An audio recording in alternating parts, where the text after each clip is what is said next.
Aku tak tahu pula kreatin yang kau pegang tu bantu untuk otak. Ush. Orang ingat untuk otak je kan. So macam kalau aku tahu untuk otak, aku rasa macam tak tahu lah, sebab aku rasa mungkin aku boleh dapat 4.0 juga lah. Sebab bila aku bayangkan otak aku berfungsi lebih function dengan adanya kreatin, sebab otak aku sendiri hasilkan kreatin. Aku tak boleh stay, tak boleh brain. Bapa Tak, sebab orang sebut kreatin, kau ingat apa selalu? Pandai dulu. Kreatin untuk muscle. Orang cakap dia kreatin ni tak bagus untuk rambut. Tapi itu dah mitos antara di banteras. Tapi like untuk otak, untuk function, macam mana aku boleh podcast 3 jam straight? Sebab kreatin lah.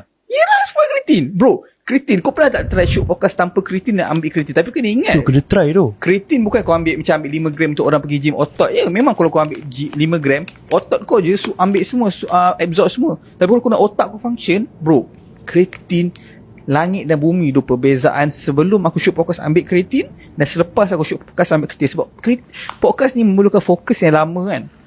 Banyak benda kau boleh ambil untuk fokus lama, mental clarity, untuk kau boleh cakap dengan sharp bila podcast, iaitu L-theanine ke rhodiola rosea ke ataupun macam lion's mane, mushroom. Tapi aku tak ambil benda tu, tapi aku ambil kreatin je. So kau suggest student semua ambil kreatin lah. Mestilah, sebab student kena study.